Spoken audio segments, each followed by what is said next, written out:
चलिए दोस्तों, कैसे हो आप लोग। तो दोस्तों मैं आप सभी का स्वागत करता हूं आपके अपनी प्रतिगुरी कॉमर्स अकादमी पे। दोस्तों आज हम एसपी का थर्ड चैप्टर स्टार्ट करने वाले, इसका नाम है इश्यू ऑफ शेयर्स। तो चलिए समय ना गवाते हुए चीजों की शुरुआत करते हैं और इसको समझने की कोशिश करते हैं। सबसे पहले एक चीज, ऑलरेडी हमने चैप्टर नंबर 2 में हमने अलग अलग जो सोर्सेज थे कॉर्पोरेट फाइनेंस के, कि ऐसे कौन से तरीके हो सकते हैं, ऐसे कौन से जरिए हो सकते हैं जिनसे हम क्या कर सकते हैं, हमारी कंपनी के लिए फंड रेज कर सकते हैं। इस चीज के बारे में हमने बेहतरीन हमारे सेकंड चैप्टर में बहुत अच्छी तरीके से पढ़ा। आज इस चैप्टर में बेसिकली हम क्या पढ़ने वाले, we are going to study about the share capital. साथ ही साथ ये जो शेयर होती है वो इश्यू कैसे होती है, कैसे पैसे आते हैं, इन सारी चीजों के बारे में आज हम क्या पढ़ने वाले हैं। सबसे पहली चीज, शेयर कैपिटल मतलब क्या होता है। ऐसा कोई भी पैसा, ऐसी कोई भी कैपिटल जो कंपनी ने क्या किए, इक्विटी शेयर या फिर प्रेफरेंस शेयर इश्यू करके क्या रेज किया है, उस तरह के कैपिटल को हम लोग क्या बोलते हैं, शेयर कैपिटल क्या बोलते हैं। अब शेयर कैपिटल अगर मैं बात करूं, बहुत अलग अलग टाइप में डिवाइडेड है। एक होता है इश्यूड कैपिटल और एक अनइश्यूड, फिर इश्यूड में सब्सक्राइब, अनसब्सक्राइब, फिर सब्सक्राइब में भी आते called up, uncalled up, reserve capital, फिर कॉल्ड अप में भी paid capital, called in arrear. अब इन चीजों के बारे में हम समझने वाले, इन कंसेप्ट के बारे में हम समझने वाले हैं।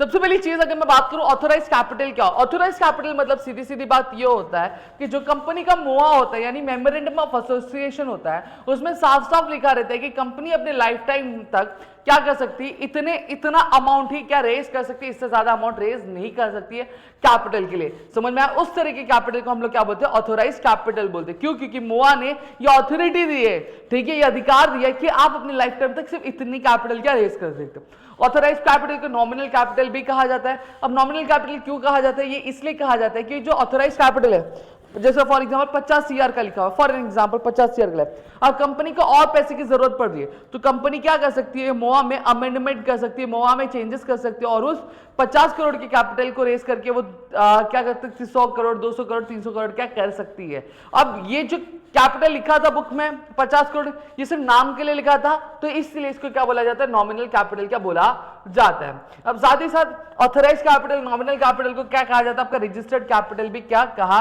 जाता है। क्योंकि जो मोआ है वो मोआ क्या होता है, रजिस्टर्ड होता है, ठीक है, ठीक है, मोआ रजिस्टर्ड होता है, तो साथ ही साथ उसके अंदर जो भी चीजें लिखी है वो सब भी क्या होती है, रजिस्टर्ड होती है, इसलिए इसको क्या रजिस्टर्ड कैपिटल क्या बोला जाता है। अब यहां पे अगर मैं बात करूं तो यहां पे दो तरह के कैपिटल हमें देखने मिलते हैं, एक होता है इश्यूड कैपिटल और एक होता है अनइश्यूड कैपिटल। इश्यूड कैपिटल मतलब क्या होता है, जैसे 50 करोड़, ठीक है, अब 50 करोड़ में से 25 करोड़ कंपनी ने क्या बोला, 25 करोड़ के शेयर कंपनी ने क्या कर दिए, इश्यू कर दिए, बोले भैया आप आ जाओ और आप 25 करोड़ के क्या शेयर के खरीद सकते हो हमारी कंपनी के। तो जितना भी ऑथराइज कैपिटल का जो भी हिस्सा कंपनी क्या कर रही है, जनरल पब्लिक को अलाउ कर रही है कि वो उसका क्या कर सकते हैं, शेयर परचेस कर सकते हैं, उसको हम लोग क्या बोलते हैं, इश्यूड कैपिटल बोलते हैं। अनइश्यूड मतलब क्या होता है, 50 में से 25 का इश्यू कर दिया, 25 का हो गया, बच गए। अब जो कंपनी ने ऑफर नहीं किया है जनरल पब्लिक को कि आके खरीदे, बस वो अपने पास रखी है, तो जो पार्ट वो ऑफर नहीं करती उसे हम लोग क्या बोलते हैं, अनइश्यूड कैपिटल क्या बोलते हैं। सब्सक्राइब कैपिटल क्या बोलता है, देखो सब्सक्राइब कैपिटल मतलब क्या होता है, देखो कंपनी ने क्या किया, 25 करोड़ के शेयर इश्यू किए, लेकिन 25 में से 20 करोड़ के ही शेयर क्या हुआ है, जनरल पब्लिक के खरीदे। अब जो 20 करोड़ 25 में से जो 20 करोड़ के लोगों ने 20 करोड़ का जो शेयर लोगों ने खरीदा, उस 20 करोड़ के शेयर को हम लोग क्या बोलेंगे, सब्सक्राइब कैपिटल बोलेंगे, ठीक है। और बच्चे कितने, 5 करोड़ बचे गए, 5 करोड़ लोगों ने खरीदे क्या, नहीं खरीदे, 5 करोड़ के शेयर लोगों ने नहीं खरीदे, तो वो जो 5 करोड़ के जो शेयर होंगे उसको हम लोग क्या बोलेंगे, अनसब्सक्राइब कैपिटल क्या बोलेंगे। समझ में आ गया, क्लियर हो गया। अब यहां पे हम दूसरी चीज पढ़ेंगे जो है हमारा called up capital, uncalled capital और रिजर्व कैपिटल। सबसे पहली चीज जब मैं बात करूं called up capital, what do you mean by called up capital, जब कभी भी कंपनी क्या करती है, शेयर्स इश्यू करती है, तो पूरा का पूरा पैसा वो एक बार में क्या मंगवाती नहीं है, वो इमीडिएटली पूरा का पूरा पेमेंट एक बार में मंगाती नहीं। इसके अलावा क्या करती है, वो जितना भी अमाउंट रहता है उन सभी अमाउंट को अलग अलग इंस्टॉलमेंट में मंगवाती है, ठीक है। 3 इंस्टॉलमेंट, 3 से 4 एप्लीकेशन मनी, ठीक है, अलॉटमेंट मनी, फिर फर्स्ट कॉल और सेकेंड कॉल, ऐसे करके क्या मंगाती है, ठीक है। अब जो भी शेयर आपने खरीदा है उस शेयर में से अगर कंपनी ने क्या कि 25 करोड़ का शेयर आपने खरीदा फॉर एग्जांपल, ठीक है, 25 करोड़ में से कंपनी ने 10 करोड़ का क्या पैसा आपसे मंगवा लिया, 10 करोड़ रुपए का अमाउंट क्या आपसे मंगवा लिया। अब जो शेयर का जो अमाउंट था उसमें से जो 10 करोड़ का शेयर का अमाउंट कंपनी ने क्या डिमांड क्या मंगवाया है, तो उसको हम लोग क्या बोलते हैं, कॉल्ड अप कैपिटल बोलते हैं। क्या बोलते हैं, called up capital. Uncalled capital मतलब क्या हो गया, 25 में से 10 का मंगवाया, बचा कितना, बचा 15 का, 15 का मंगवाया क्या, नहीं मंगवाया, तो उसको हम लोग क्या बोलेंगे, अनकॉल्ड कैपिटल क्या बोलेंगे। रिजर्व कैपिटल क्या होता है? रिजर्व कैपिटल ये होता है कि ये इस तरह, ये अनकॉल्ड कैपिटल का कंपनी का उस साइड उसका हिस्सा होता है जो कंपनी क्या करती है, जो कंपनी बाजू में रखती है। मान लीजिए कि 15 करोड़ का क्या अनकॉल्ड कैपिटल क्या पड़ा हुआ है। अब कंपनी क्या बोलती है, कंपनी ये डिसाइड करती है कि भैया हम 10 करोड़ का और मंगवाएंगे और जो 5 करोड़ का कैपिटल रखा हुआ है वो हम रखे रहेंगे। वो हम कब मंगवाएंगे? जब कंपनी बंद होने वाली रहेगी तब हम मंगवाएंगे। तो ये जो 5 करोड़ का जो कैपिटल, जो अनकॉल्ड कैपिटल जो कंपनी ने रखा हुआ है कि भैया मुझे अब भी नहीं चाहिए, कि जब कंपनी बंद होगी तब मैं मंगवाऊंगी, ठीक है, तब मैं रखूंगी, तो उस तरह के कैपिटल को हम लोग क्या रिजर्व कैपिटल क्या बोलते हैं। समझ में आ गए? इतनी चीजें मेरे ख्याल से क्लियर हो गई हैं। नेक्स्ट आता पेड अप कैपिटल और call in earlier. For an example, company ने क्या मंगाया, कंपनी ने 10 करोड़ का 25 करोड़ का क्या कैपिटल मंगवा लिया, ठीक है, 25 करोड़ का क्या कॉल्ड मंगवाया, लेकिन 25 करोड़ में से सिर्फ आए कितने? 20 करोड़। कितना आए? 20 करोड़। जो 20 करोड़ आया तो उसको हम लोग क्या बोलते हैं? पेड अप कैपिटल बोलते हैं। क्या बोलते हैं? पेड अप कैपिटल बोलते हैं। 5 करोड़ नहीं आया, जो नहीं आया, मंगवाने के बाद भी नहीं आया, तो उसको हम लोग क्या बोलते हैं? कॉल इन अर्लियर्स, ठीक है। ये जो अमाउंट होता है, देखो, this is the amount not paid by the share holders when the company has asked for it, ठीक है। कॉल इन अर्लियर मतलब क्या होता है? ये एक ऐसा अमाउंट होता है शेयर का जो कंपनी ने मंगवाया तो होता है लेकिन शेयर होल्डर उसको पे नहीं करता या फिर पे नहीं कर पाता ड्यू टू सम रीजन, ठीक है।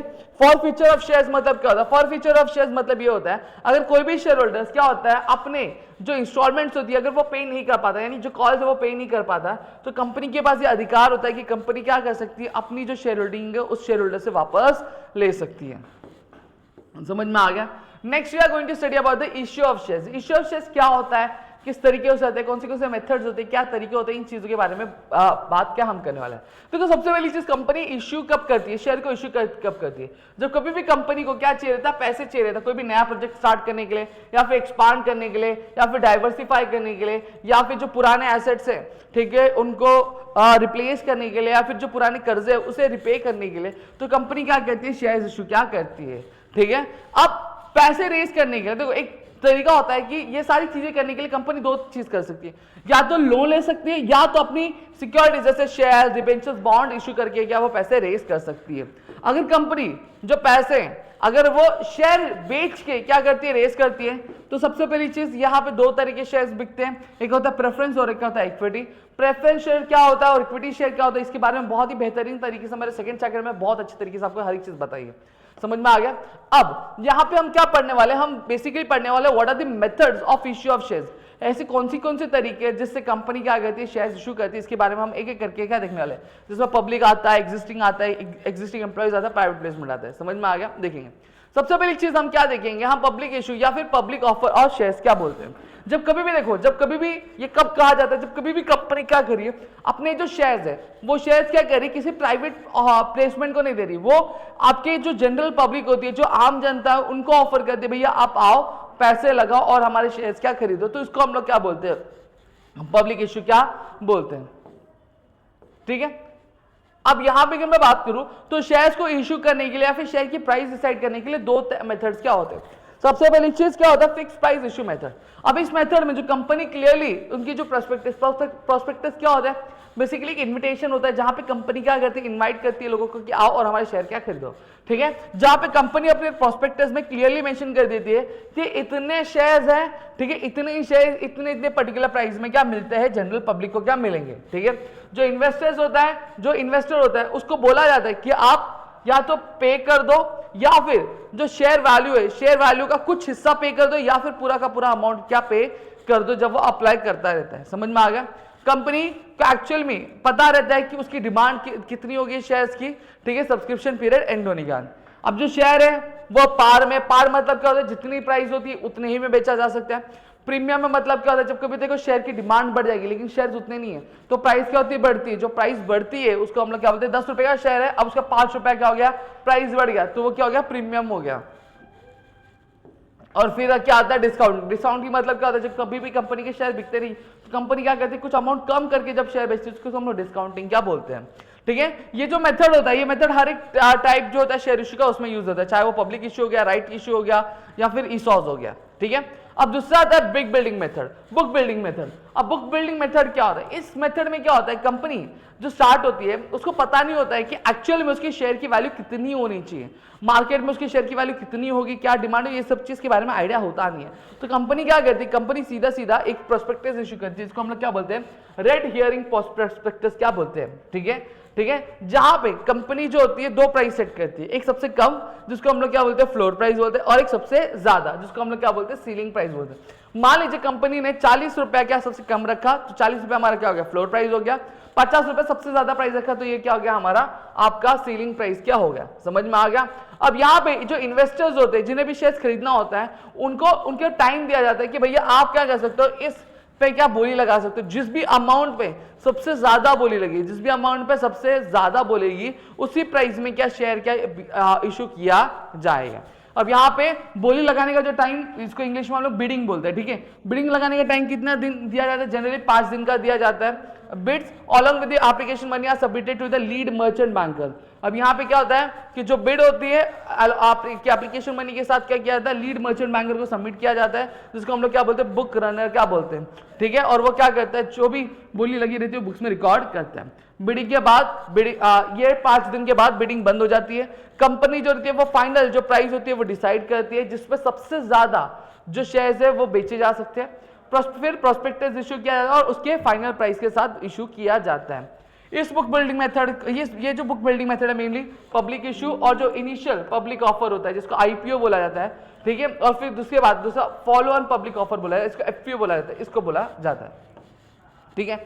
अब कंपनी जो ये देखो 2 मेथड आपको मैंने बता दिए कि जिसके बेसिस पर प्राइस जो होती है वो डिसाइड की जाती है। दूसरा क्या होता है, कंपनी क्या करती है, जो पब्लिक ऑफर है वो 2 मेथड से करती है, एक होता है आईपीओ और एक होता है एफपीओ। आईपीओ का मतलब क्या होता है, जब कभी भी एक प्राइवेट कंपनी पहली बार स्टॉक एक्सचेंज में लिस्ट होती है और लिस्ट होने के बाद वो क्या करती है, अपने शेयर जो है जनरल पब्लिक को पहली बार क्या करती है, ऑफर करती है कि भैया आप आओ और मेरे कंपनी के शेयर्स खरीदो, हमारी कंपनी में इन्वेस्ट करो। तो जब एक कंपनी पहली बार अपने शेयर इश्यू करती है तो उसको हम लोग बोलते हैं आईपीओ। क्या बोलते हैं, आईपीओ। आईपीओ का फुल फॉर्म क्या होता है, इनिशियल पब्लिक ऑफर। समझ में आ गया। और यहाँ पे जो आईपीओ है या तो वो fix price issue method use करके प्राइस डिसाइड की जा सकती है या फिर बुक बिल्डिंग। एफपीओ क्या होता है, देखो कंपनी ने पहली बार शेयर इशू कर दिया, अब कंपनी आगे बहुत अच्छा काम कर रही है, अब आगे कंपनी को और पैसों की जरूरत लगी, तो कंपनी पहली बार के बाद यानी दूसरी बार वापस से शेयर इशू कर दिए तो उसको हम लोग क्या बोलेंगे, फर्दर पब्लिक ऑफर क्या कहते हैं, ठीक है। इसको साथ ही साथ फॉलो ऑन पब्लिक ऑफर भी बोला जाता है, ठीक है, या फिर आप फर्दर पब्लिक ऑफर भी बोल सकते हो, ठीक है। अब यहां पे दूसरा टाइप देखेंगे, offers shares to the equity to existing equity share holders, ठीक है। सबसे पहली चीज, अब कंपनी जो होती है, कंपनी जो फंड्स होती है वो कैसे रेस करती है, अपनी जो इक्विटी शेयर्स है वो इक्विटी शेयर्स को क्या बेच करके। अब जो कभी भी कंपनी दूसरी बार क्या करती है, शेयर इश्यू करती है, तो उसकी कंपनी के पहली बार तो कुछ इक्विटी शेयर होल्डर्स होंगे, तो कंपनी क्या करती है, जब भी दूसरी बार शेयर इश्यू करती है तो सबसे पहले हमारे जो एग्जिस्टिंग इक्विटी शेयर होल्डर्स होते हैं, जिन्होंने ऑलरेडी कंपनी के जो शेयर्स है पहले से ही खरीदे होते हैं, कंपनी क्या करती है, कंपनी उनको ऑफर करती है कि आप सबसे पहले क्या करो, हमारे शेयर खरीदो, क्या करो, आप सबसे पहले हमारी कंपनी के शेयर खरीदो। और जो शेयर भी होता है वो क्या होता है, उसकी जो मार्केट वैल्यू होती है उस मार्केट वैल्यू से डिस्काउंटेड प्राइस पे क्या दिया जाता है, आपके एग्जिस्टिंग इक्विटी शेयर होल्डर को दिया जाता है। और इस इश्यू को हम लोग क्या बोलते हैं, राइट इश्यू बोलते हैं। क्या बोलते हैं, राइट्स इश्यू, ठीक है। ये देखो यही बोला है, मेरा company wants to raise additional capital, it can issue shares to its existing equity shareholder in proportion to their current holding, ठीक है। इसको हम लोग क्या बोलते हैं, राइट इश्यू।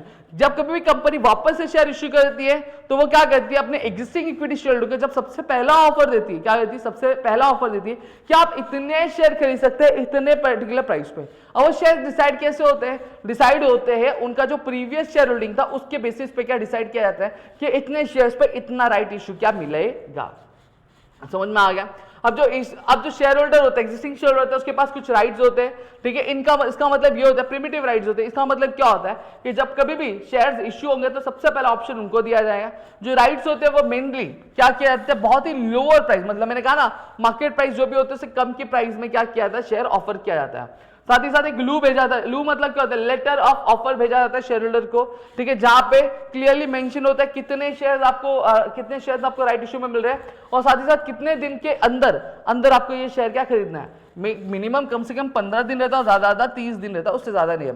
साथ ही साथ और उसके पास क्या अधिकार होता है, right to renounce. Right to renounce मतलब क्या होता है, फॉर एग्जांपल मुझे शेयर्स ऑफर ही है लेकिन मैं कंपनी में अब इन्वेस्ट करना नहीं चाहता, तो मुझे जो राइट इश्यू ऑफर हुआ है वो मैं अपने दोस्त को क्या कह सकता हूं, ऑफर कर सकता हूं, भैया मैं नहीं ले रहा हूं, तू मेरे बदले ले ले। तो मैंने क्या किया, मेरा अधिकार मैंने किसी और को दे दिया, इसी चीज को हम लोग क्या बोलते हैं, राइट टू रिनाउंस क्या कहते हैं। समझ में आ गया, इतनी चीजें क्लियर हो गई। अगर जो शेयर होल्डर्स है वो एक स्टिपुलेटेड टाइम में क्या करता है, रिस्पॉन्ड करता है, तो कंपनी क्या करती है, कंपनी उसको अनशोल्ड शेयर्स क्या कंपनी अगर नहीं अगर जो शेयर होल्डर है, शेयर होल्डर अगर पर्टिकुलर टाइम में रिस्पॉन्ड नहीं करता तो कंपनी क्या करती है, उसके जो शेयर्स होते हैं वो नए इन्वेस्टर्स को क्या बेच देती है। अब यहाँ पे आपको बता दूं, कंपनी जब कभी भी शेयर इश्यू करी है तो उसको कम से कम 90% जो इश्यू है उसको क्या रेज करना चाहिए, मतलब 100 शेयर इश्यू कर रही है तो 100 में से 90 खरीदे जाने ही चाहिए।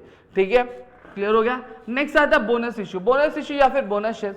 बोनस शेयर्स क्या होते हैं, देखो सीधी सीधी बात करूं, बोनस शेयर्स बेसिकली इस तरह के शेयर्स होते हैं जहां पे जो कंपनी है वो क्या करती है, अपने एग्जिस्टिंग इक्विटी शेयर होल्डर को वो शेयर्स फ्री में देती है। मतलब जब कभी भी आप एक किसी पर्टिकुलर कंपनी के क्या एक एग्जिस्टिंग इक्विटी शेयर होल्डर हो, कंपनी क्या करेगी, कंपनी अपनी जितने भी एग्जिस्टिंग इक्विटी शेयर होल्डर है उनको और शेयर्स ऑफर करेगी, लेकिन उस शेयर्स के बदले कुछ भी पैसा नहीं मांग रही, वो फ्री में दे रही है, तो उसको हम लोग क्या बोलते हैं, बोनस इश्यू क्या बोलते हैं। बोनस इश्यू जो हमेशा होता है वो कब दिया जाता है, फ्री रिजर्व्स में दिया जाता है, या फिर सिक्योरिटी प्रीमियम अकाउंट से दिया जाता है, या फिर कैपिटल रिजर्वेशन रिजर्व अकाउंट से क्या दिया जाता है। समझ में आ गया। अब यहां पे अगर मैं बात करूं, ये कभी भी आपके जो रिवॉल्यूशन रिजर्व्स होते हैं उसमें से नहीं दिया जा सकता, डिविडेंड के बदले दिया नहीं जा सकता। हाँ, और एक और चीज, अगर एक बार बोर्ड ऑफ डायरेक्टर्स ने अनाउंस कर दिया कि हाँ बोनस इश्यू होने वाला है, तो यहां पे आपको मैं बता दूं कि जो बोनस इश्यू करना ही पड़ेगा, उसको कैंसिल कर नहीं सकते। नेक्स्ट आता है अभी आपका offerings shares to the existing employees. अब जब कभी भी हम शेयर्स क्या होते हैं, एग्जिस्टिंग एम्प्लॉइज को ऑफर करते हैं, तो किस पर्टिकुलर फॉर्म में कहते हैं वो देखने वाले। सबसे पहली चीज अगर मैं बात करूं, ईसॉस आता है। ईसॉस मतलब क्या होता है, एम्प्लॉय स्टॉक ऑप्शन स्कीम होता है। अब ईसॉस में अगर मैं बात करूं तो परमानेंट एम्प्लॉइज होते हैं, ठीक है, जो अंडर ईसॉस जो परमानेंट एम्प्लॉइज होते हैं, डायरेक्टर्स होते हैं, ऑफिसर्स होते हैं कंपनी के, ठीक है, उसकी जो होल्डिंग कंपनी मतलब क्या होती है, जैसे फॉर एग्जांपल मैं एक बहुत बड़ी कंपनी हूं, ठीक है, मैंने क्या किया, दूसरी कंपनी को अक्वायर कर लिया, मेरे अंदर ले लिया, ठीक है, तो मैं क्या हो गया, मैं क्या कर रहा हूं, दूसरी कंपनी को अक्वायर कर रहा हूं, होल्ड करके रख रहा हूं, तो इसलिए मेरी कंपनी क्या कहलाएगी, होल्डिंग कंपनी, और जिस कंपनी को मैं होल्ड कर रहा हूं वो क्या कहलाएगी, वो सब्सिडरी कंपनी क्या कहलाएगी।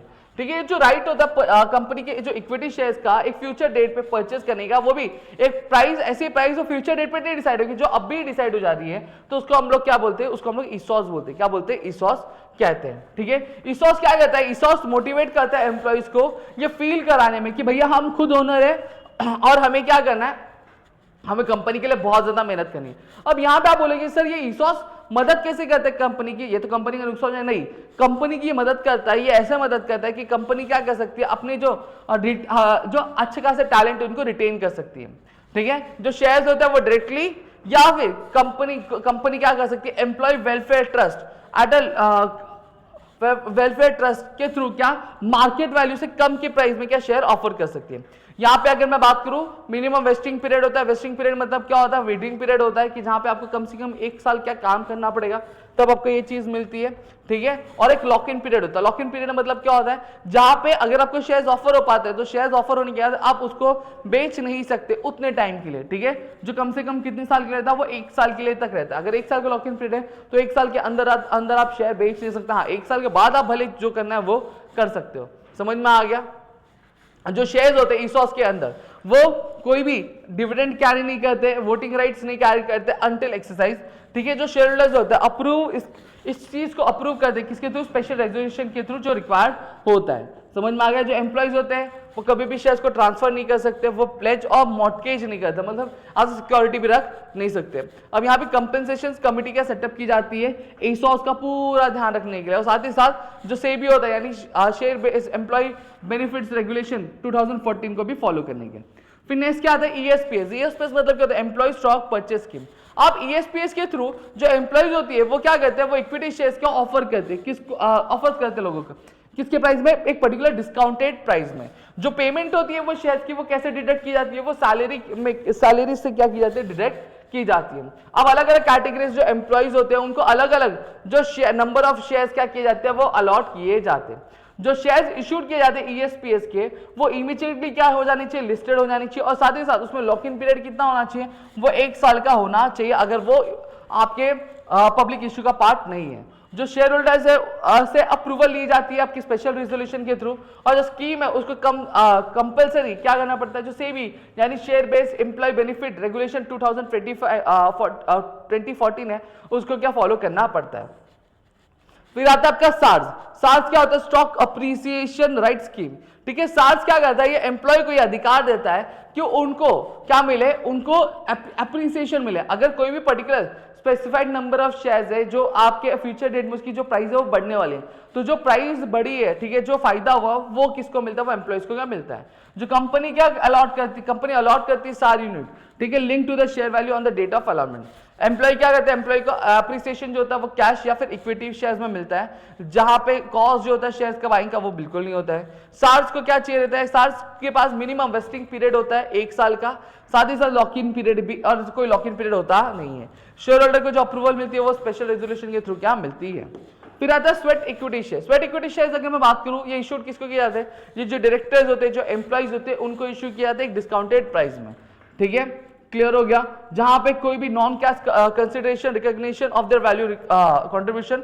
और जो शेयर्स होती है, जो shares rank pari passu with other equity share and have the 3 lock in period. Pari passu मतलब क्या होता है, जहां पे उनको सेम तरीके के अधिकार होंगे। डन, आगे नेक्स्ट आता है प्राइवेट प्लेसमेंट। अब प्राइवेट प्लेसमेंट के बारे में हम लोग यहाँ पे देखेंगे। ठीक है, चलिए आगे बढ़ते हैं। अब अगला जो टॉपिक है हमारा वो क्या, वो हमारा प्राइवेट प्लेसमेंट है। प्राइवेट प्लेसमेंट की क्या बात करते हैं, जब कभी भी क्या करती है कंपनी जनरल पब्लिक को शेयर्स ऑफर ना करके आपके कुछ ग्रुप ऑफ पीपल्स को ऑफर करती है, जिसमें जो मैक्सिमम इंडिविजुअल्स होते हैं वो 200 से ज्यादा नहीं होते, तो उस तरीके के ऑफर को हम लोग क्या बोलते हैं, प्राइवेट प्लेसमेंट क्या होते हैं। अब जो सिक्योरिटी में क्या आती है, शेयर्स आते हैं, बॉन्ड्स आते हैं, डिबेंचर्स आते हैं, एक्सेट्रा। अब प्राइवेट प्लेसमेंट जो कंपनी है वो उसके जो शेयर्स है वो सिर्फ आइडेंटिफाइड पर्संस को ही क्या करती है, ऑफर करती है, जनरल पब्लिक को करती नहीं है।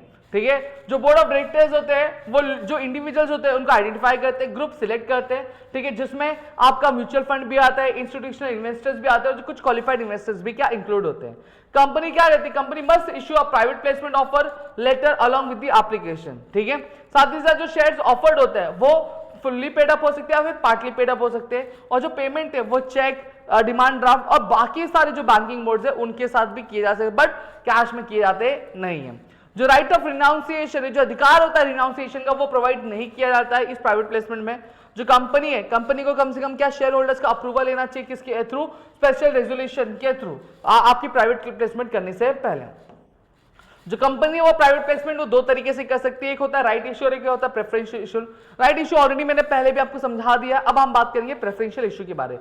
जब कभी भी क्या करती है कंपनी, कुछ स्पेसिफाइड नंबर्स ऑफ सिक्योरिटीज क्या करती है, इश्यू करती है। जैसे अगर मैं बात करूं इक्विटी शेयर या फिर जो शेयर्स होते हैं जो इजीली क्या किए जा सकते हैं, जो सिक्योरिटीज होती है जो इजीली इक्विटी शेयर्स में कन्वर्ट की जा सकती है आपके फ्यूचर में। ठीक है, अब इस पर्टिकुलर ग्रुप ऑफ पर्सन को सिलेक्ट करने के लिए प्रेफरेंशियल बेसिस पे, इसी चीज को हम लोग क्या प्रेफरेंशियल अलॉटमेंट क्या बोलते हैं। टिपिकली अगर मैं बात करूं, प्रेफरेंशियल अलॉटमेंट ऑफर किया जाता है किसको, प्रमोटर्स को, एग्जिस्टिंग शेयर होल्डर्स को, एम्प्लॉइज को, वेंचर कैपिटलिस्ट को। जो शेयर्स ऑफर किए जाते हैं या तो फुल्ली पेड अप होंगे या फिर जो एप्लीकेंट्स है उनको कुछ जो अमाउंट है वो एज ए कंसिडरेशन या पे करना पड़ता है। जो शेयर इशू किए जाते हैं आपके प्रेफरेंशियल अलॉटमेंट, वो कोई भी वोटिंग राइट कैरी करते नहीं है। जो शेयर होल्डर्स का जो अप्रूवल होता है वो स्पेशल रेजोल्यूशन के थ्रू क्या लिया जाता है, ताकि वो प्रेफरेंशियल अलॉटमेंट क्या कर सके, कैरी कर सके।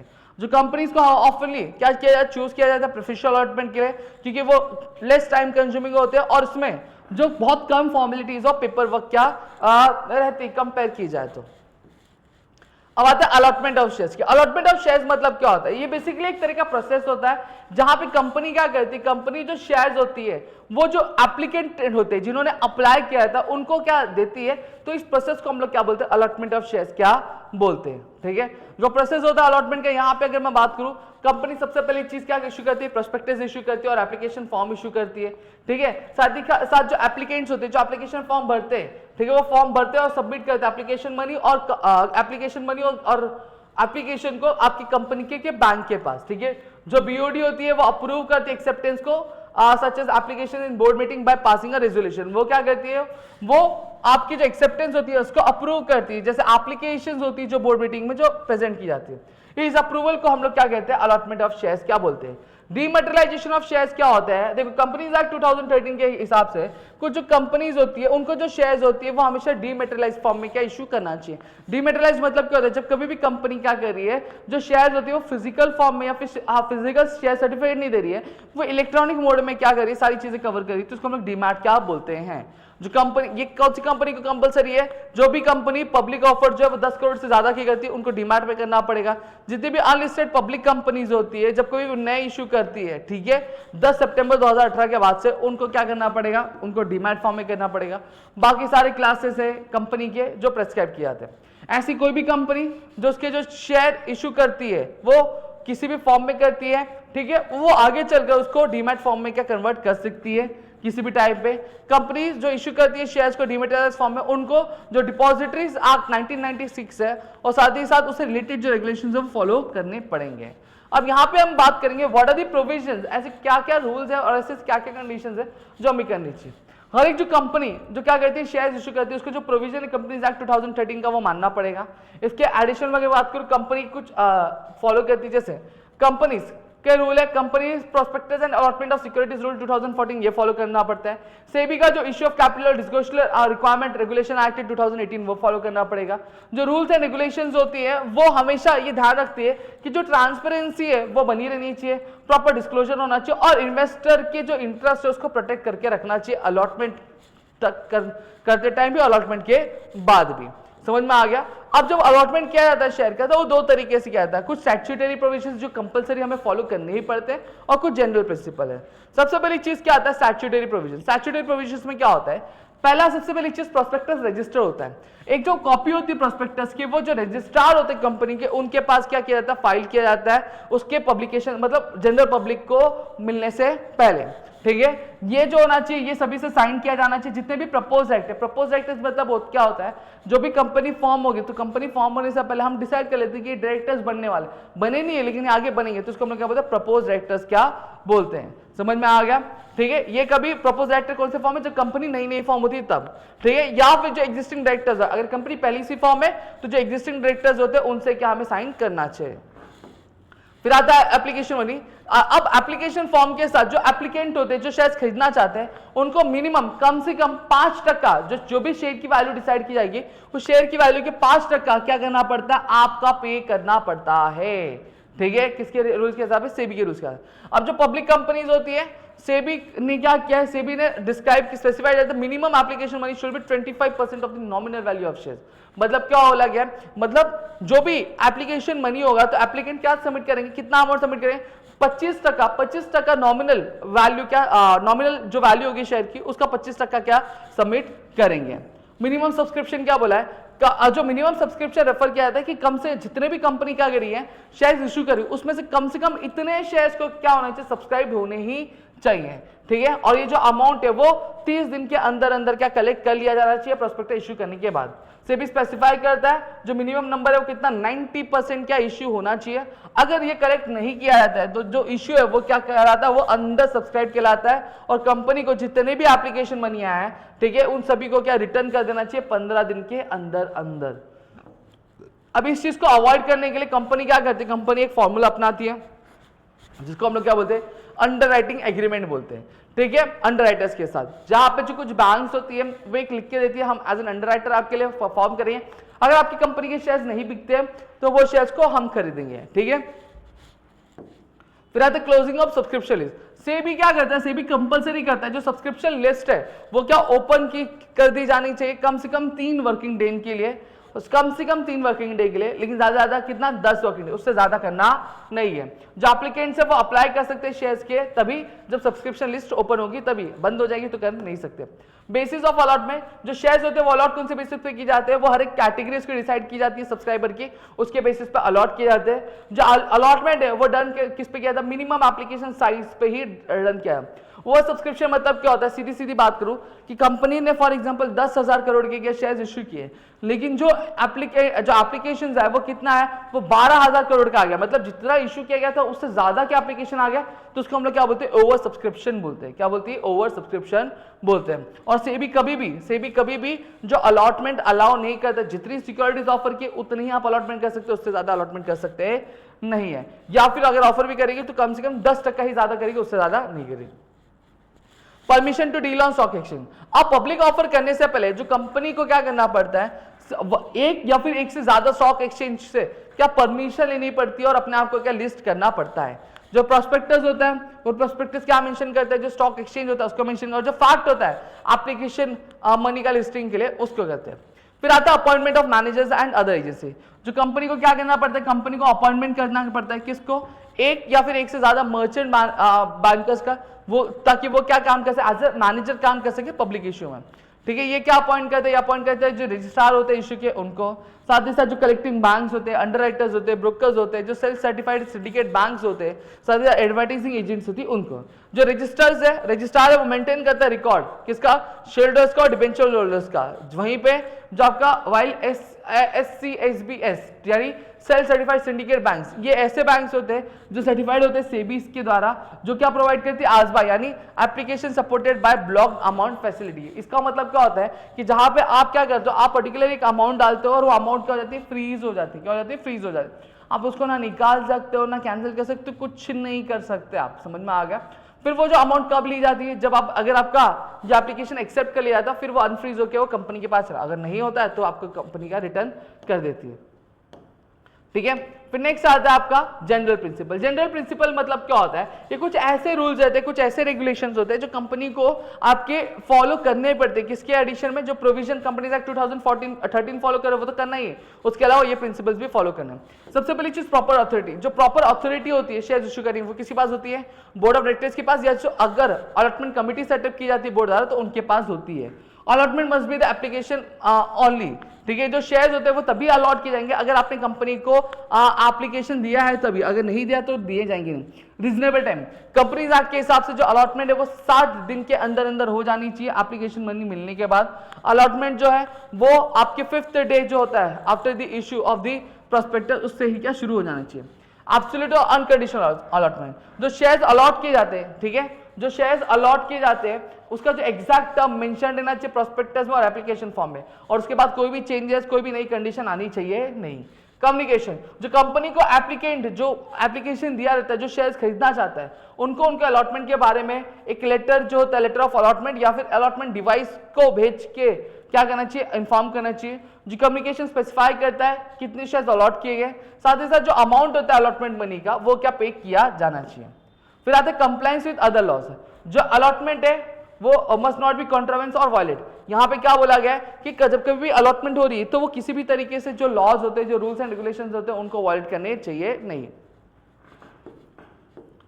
फिर आता है यहां पे हम देखेंगे procedure for the allotment of shares.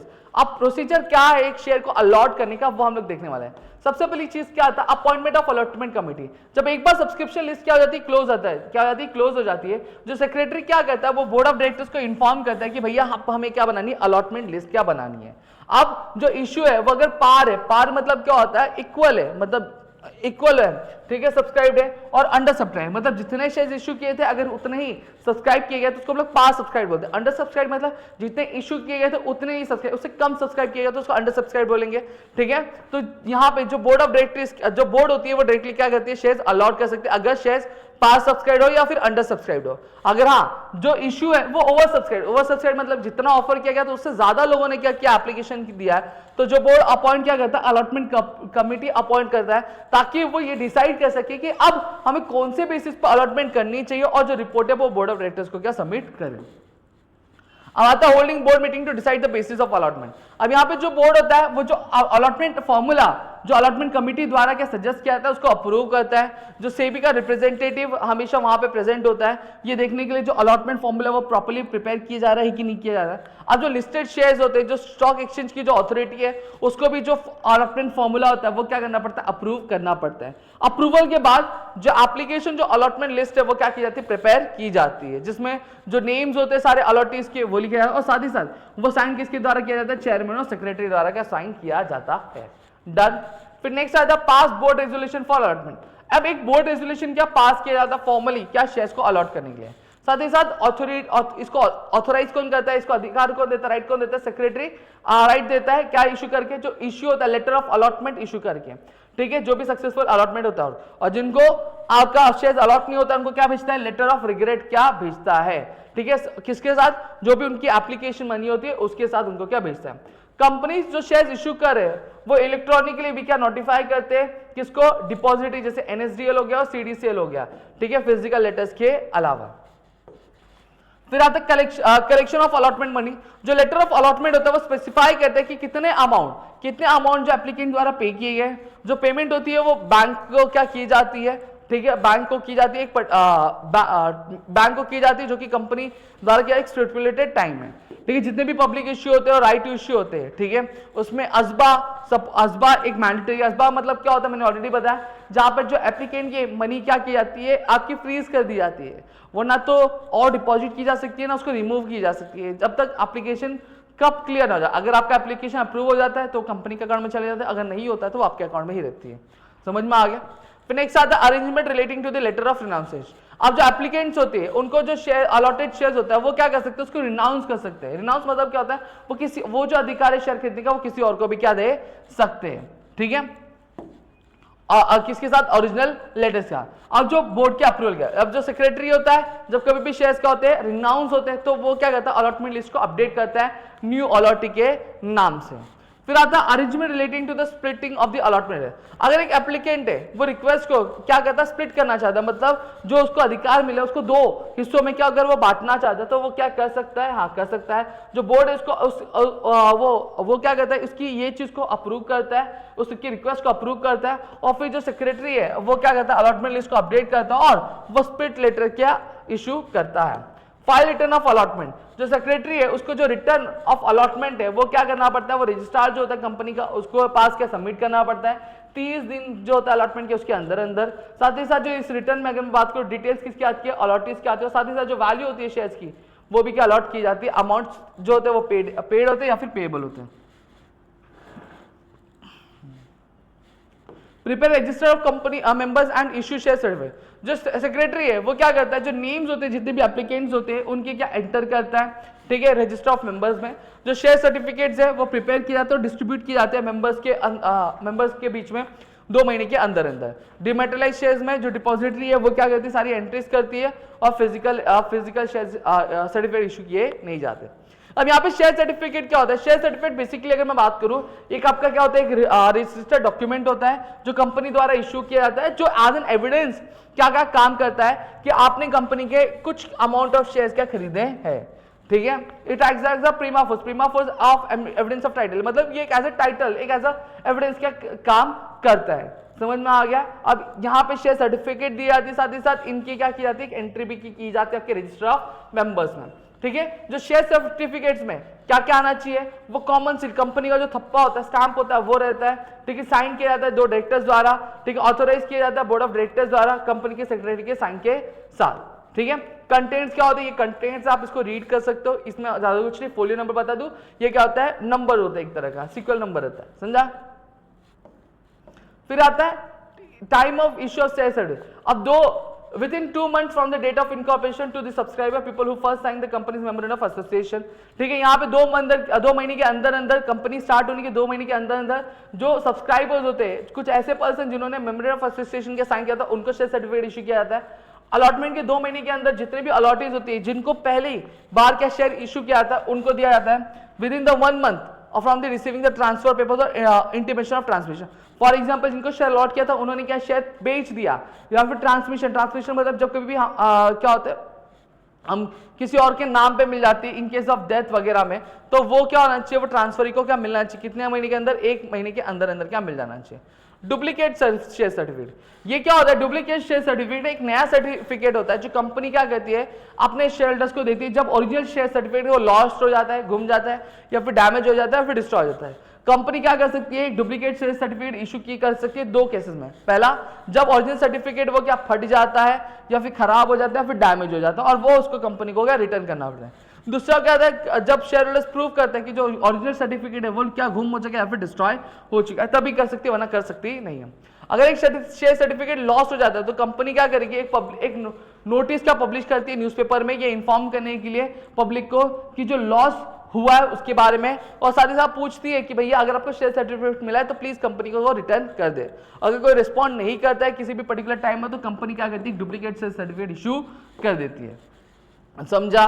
Company को क्या करना चाहिए, जो डुप्लीकेट शेयर सर्टिफिकेट है वो 3 महीने के अंदर अंदर क्या सबमिट कर देना। कब से? जब एप्लीकेशन कंपनी को मिलता है आके एक डुप्लीकेट शेयर सर्टिफिकेट इशू करने का। ये क्या होता है, ये तभी दिया जा सकता है जब एक जो शेयर होल्डर वो रजिस्टर्ड हो, ठीक है। जो डुप्लीकेट शेयर सर्टिफिकेट है वो क्लियरली मेंशन करता है बोल्ड लेटर्स में वर्ड डुप्लीकेट शेयर सर्टिफिकेट, मतलब शेयर सर्टिफिकेट क्लियरली लिखा रहेगा कि ये क्या है, डुप्लीकेट शेयर सर्टिफिकेट है। समझा? नेक्स्ट अब आता है calls in shares. Calls in share मतलब क्या होता है, जब कभी भी कंपनी क्या कहती है अपनी जो शेयर के प्राइसेस है वो जो इंस्टॉलमेंट में मंगवाती है उसी को हम लोग क्या बोलते हैं, कॉल्स ऑन शेयर्स क्या बोलते हैं। समझ में आ गया? क्लियर हो गया? ये जो अमाउंट है ये अमाउंट कंपनी कब मांगना शुरू करती है, जब कंपनी जो होती है एप्लीकेशन या फिर जो अलॉटमेंट मनी मांग लेती है वो। और जो भी अनपेड अमाउंट होता है वो क्या होता है, शेयर होल्डर की एक लायबिलिटी होती है जो कंपनी को क्या करनी पड़ती है, जो कंपनी को शेयर होल्डर्स क्या करेंगे, पे करेंगे। अगर वो पे नहीं करते तो शेयर फॉरफिट मतलब क्या होता है, कैंसिल कर दिया जाता है। और इंस्टॉलमेंट मंगवा कौन सकता है, और इंस्टॉलमेंट सिर्फ बोर्ड ऑफ डायरेक्टर्स मंगवा सकते हैं। क्या सेंड करके, एक नोटिस सेंड करके, कितने दिन पहले, 14 दिन पहले।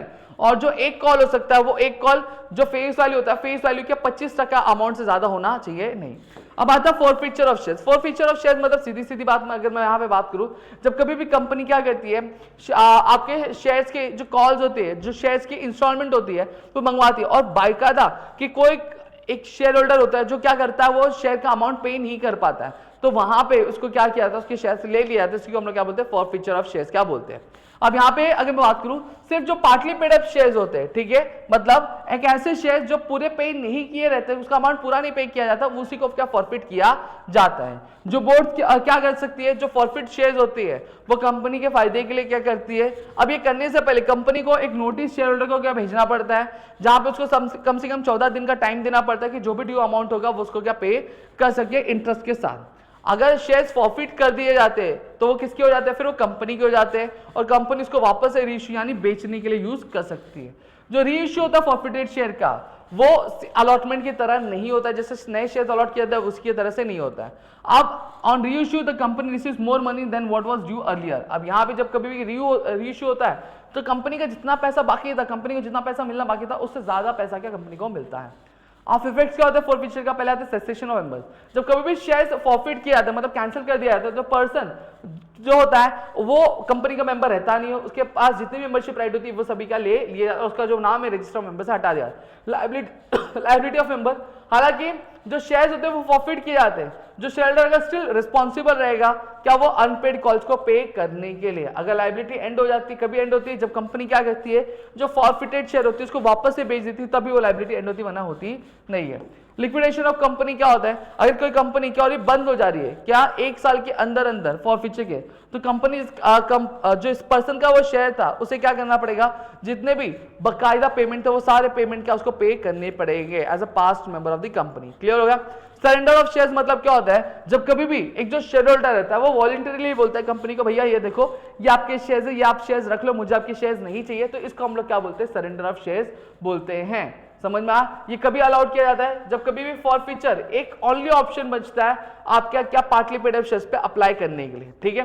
जो सरेंडर होता है शेयर्स का वो वापस से रीइश्यू किया जाता है, जैसे फॉरफिटेड शेयर्स वापस से बेचे जाते हैं, लेकिन जो आर्टिकल ऑफ एसोसिएशन अगर परमिशन देगा तभी कर सकते हो, वरना कर सकते नहीं हो। ट्रांसफर ऑफ शेयर्स मतलब क्या होता है, जब कभी भी एक शेयर होल्डर क्या करता है अपने मर्जी से क्या करता है, सामने वाले को शेयर्स वापस रिटर्न करता है या फिर शेयर्स को बेचता है या फिर उसके नाम पे करता है, इसको हम लोग क्या बोलते हैं, ट्रांसफर ऑफ शेयर्स करते हैं। जो बंदा शेयर बेचता है उसको हम लोग ट्रांसफरर बोलते हैं, और जो बंदे को मिलता है उसको क्या बोलते हैं, ट्रांसफरी बोलते हैं। क्लियर हो गया? ये आप रीड कर सकते हो, देखो refusal to transfer of share, जो बोर्ड ऑफ डायरेक्टर्स है वो रिफ्यूज कर सकते हैं कि जो ट्रांसफर हुआ उसको रजिस्टर करने से, ठीक है। क्यों? अगर मेंबर 30 दिन के पहले एक रीजन क्या कहता है, अप्लाई करते हैं। सबसे पहली चीज अगर रिफ्यूजल कब किया जा सकता है, जो ट्रांसफर रूल्स होते हैं एओआई में अगर वो फॉलो नहीं किया जाता तब ये कर सकता है। जो इंस्ट्रूमेंट होता है ट्रांसफर का वो प्रॉपर नहीं होता कंपनी लॉ के हिसाब से, तब किया जा सकता है। साथ ही साथ जो फॉर्म है अटैच्ड है वो शेयर सर्टिफिकेट से अटैच नहीं है तो किया जा सकता है। कंपनी अगर लीगल क्लेम करती है उस शेयर्स पे तो किया जा सकता है। अगर जो बोर्ड रिफ्यूज करता है कि मेंबर्स अगर रिफ्यूज करता है कि भैया नहीं आप शेयर ट्रांसफर नहीं कर सकते, तो मेंबर क्या कर सकते हैं, एनसीएलटी पर क्या कर सकते हैं, 30 दिन के अंदर अंदर के कंप्लीट रजिस्टर कर सकते हैं। अगर कोई नोटिस नहीं रिसीव करता है तो मेंबर क्या जो मेंबर होता है वो अपील कर सकता है आज 60 दिन के अंदर अंदर, 60 या फिर 90 दिन के अंदर अंदर। ब्लैंक ट्रांसफर मतलब क्या होता है, जब कभी भी एक प्लान ट्रांसफर तब होता है जब कभी भी ट्रांसफर साइन करता है ट्रांसफर फॉर्म को, बट कभी भी ट्रांसफर जिसको बेच रहा है उसका नाम लिखता नहीं है, तो इस चीज को हम लोग क्या बोलते हैं, ब्लैंक ट्रांसफर बोलते हैं। ट्रांसमिशन ऑफ शेयर्स मतलब क्या होता है, ट्रांसमिशन ऑफ शेयर्स मतलब ये होता है कि जब कभी भी एक जो शेयर्स होती है जो उसका ओरिजिनल मालिक होता है, ठीक है, उससे ऑटोमेटिकली उसका जो लीगल हायर होता है, ठीक है, उसको क्या किया था, वो ट्रांसफर कर दिया था, तो उसको हम लोग ट्रांसमिशन ऑफ शेयर्स क्या बोलते हैं। और ट्रांसमिशन ऑफ शेयर्स कब होता है, वो बाय लॉ होगा या फिर बाय लॉ होता है अगर बंदा मर जाता तब, या फिर इंसान पागल हो जाता तब, या फिर अगर वो इंसॉल्वेंट मतलब कंगाल डिक्लेयर कर दिया था तब ये किया जाता है, ठीक है। जैसे फॉर एग्जांपल अगर उसकी डेथ हो गई तो किसको मिलेगा, लीगल हायर जो होता है मेंबर का उसको मिलेगा। इंसेनिटी में अगर उसके मेंटल हेल्थ में प्रॉब्लम हो जाती है जिसका जो गार्डियन होगा मेंबर का उसको मिलेगा, ठीक है। जो इंसॉल्वेंसी अगर कंगाल हो जाता है तो जो भी ऑफिशियल रिसीवर होगा जो बैंक के द्वारा अपॉइंट किया जाएगा उनको ये चीज क्या मिलती है, ठीक है। तो यहाँ पे मैंने पूरा का पूरा चैप्टर आपको एक्सप्लेन कर दिया, होप्स आपको चीजें पूरी क्लियर हो गई होंगी। स्टिल अगर कोई भी डाउट है प्लीज मुझे कमेंट सेक्शन में कमेंट करके जो बता देना। वीडियो अच्छी लगी तो प्लीज वीडियो को लाइक करिएगा, चैनल सब्सक्राइब नहीं किया तो चैनल सब्सक्राइब करो, अपने दोस्तों शेयर करो ताकि और कई सारे वीडियो आपके लेकर आ सके। तक वीडियो में जय हिंद दोस्तों।